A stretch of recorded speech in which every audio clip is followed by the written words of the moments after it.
Well, I just wanted to come straight away. I spoke to the Mayor, Richard Parker, last night, and I was exchanging messages. I realised how serious it was when I saw some of the images. Utterly devastating for those people who are today out of their homes, who've lost everything. So I've met some of them and reassured them we will do everything we can to support them. But also wanted to show my appreciation to the Fire and Rescue Service here in the West Midlands, but also police and ambulance who've been working together on the ground. They've done an incredible job. And bear in mind, we've got 37 incidents going on across the UK. 4 of them are major incidents in terms of wildfires. And there are thousands of firefighters out there in this heat doing back-breaking work. And I do want to recognise what they are doing and showing my appreciation to them. Beyond that, what I want to do is give a fuller update on the COBRA meeting that we held earlier in the week, because there were some conclusions that have now come into effect. Firstly, we have seen the military deploy 100 personnel initially to the major incident in South Wales, and we're very grateful to our colleagues in the Ministry of Defence for that. That support is critically needed. We have a system of mutual aid in play at the moment where fire and rescue services are supporting each other, but with so many incidents it is crucial that the military support is there if fire and rescue services can't do the same backup that they would normally be doing. So that is hugely appreciated. The second issue is around aerial firefighting capability, the planes that people might see in other countries. We have taken a decision to deploy nationally aerial firefighting support, so commissioned nationally, but that obviously wasn't available here, but it will be available elsewhere, and it would have made a difference. Thirdly, the Chancellor and the Community Secretary at my request are convening emergency financial support, a package of support for fire and rescue services that have been significantly affected. When it comes to the poor people who are in this dreadful position, we have been making sure that the insurance industry is ready to step up and support them. So the Exchequer Secretary has today met with the insurance industry, the ABPI, and we've had assurances back that there will be immediate support and people will be supported quickly, which is really welcome, and I hope of some reassurance to those who are out of their homes today. For councils, we've opened the Bellwyn scheme, which is a scheme they can access for support to pick up the wider costs of the incident. And again, the commitment is we will act quickly in relation to those claims. The temporary ban on barbecues, disposable barbecues, comes in today. All retailers will be receiving notification of that ban, and we ask them to obviously implement it in full until further notice, when we can remove it. And then I would also want to say to the public, you can see what's happening. 37 significant fires across England and Wales. Please do not light an open fire, a bonfire of any kind. If you're disposing of a cigarette, take great care.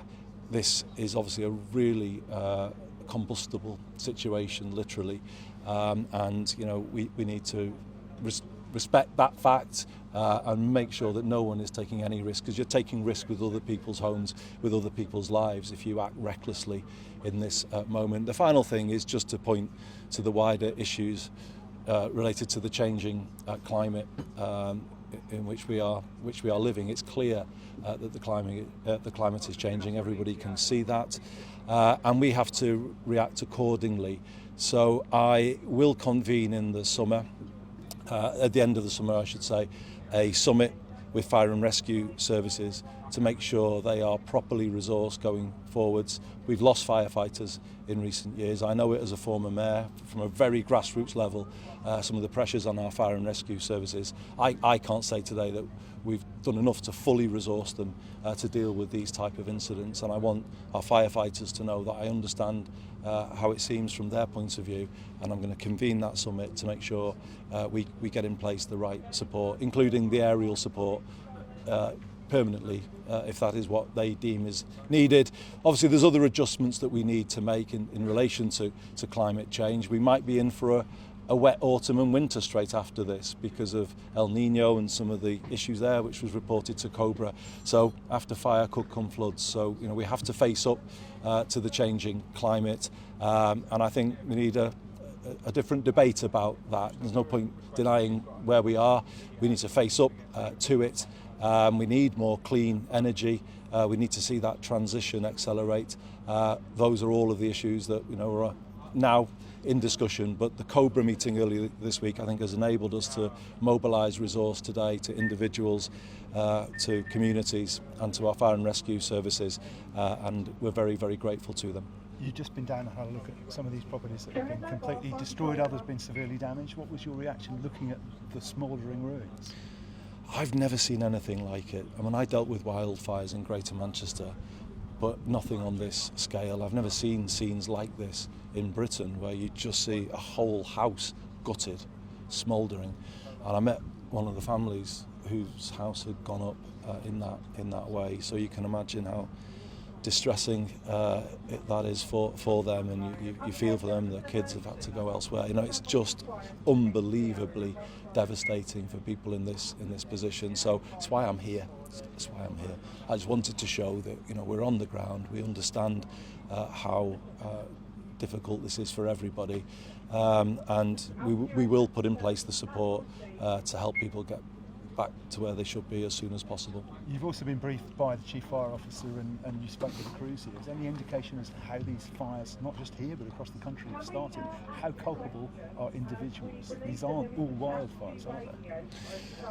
So at this stage, the Chief Fire Officer has just said to us that there's no clear cause that can be identified at this moment in time. They can, I believe, identify a location where it began, which was in one of the surrounding fields, but at this stage not a cause, and I don't think it's right for me to come and jump to any conclusion there. But I just reiterate the message to the public that I gave a moment ago. Please, everybody, take the greatest of care. In fact, don't light anything in an outdoor space right now. Britain is a tinderbox right now. And please just have that in your mind. We're going to go into the rest of a weekend that is a difficult weekend. This is not over by any means. We've got 37 fires smouldering around the country, so it could be more. So please bear that in mind at all times. And we've seen the reaction of the public here in Stourbridge. It's unbelievable, by the way. The rescue centre, the things that they've brought in. The public are brilliant. People are great. They come out and they support each other.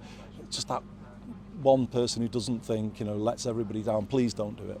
We know that there'll be multiple outbreaks of fires yesterday, and a particularly severe one here in Stourbridge. I've been visiting Stourbridge this morning with the Prime Minister.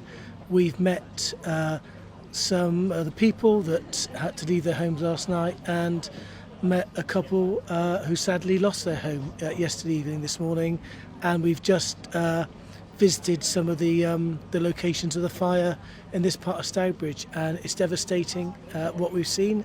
And I'd just like to take this opportunity to thank the emergency services, particularly the fire service, for the rapidity of their response, and also the work they've done to contain the damage and to limit it, because it could have been a great deal worse.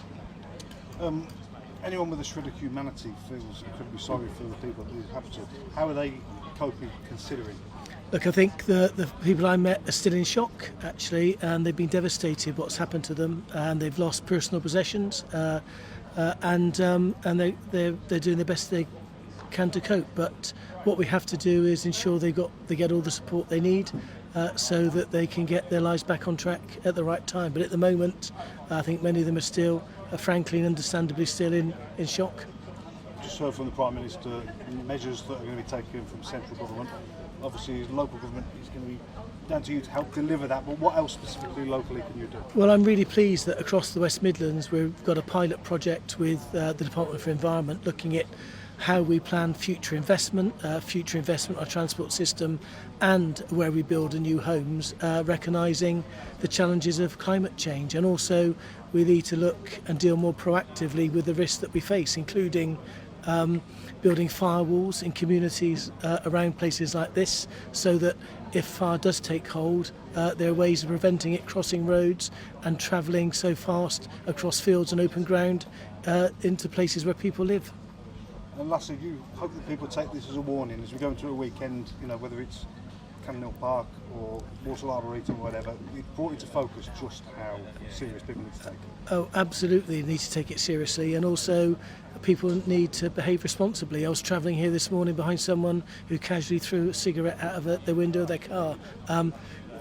Incidents like that, can easily give rise to events like we've seen. So it's important that people across the West Midlands act really responsibly, aware of the impact their behaviour could have, because frankly we don't want more events like this across Birmingham or the wider West Midlands.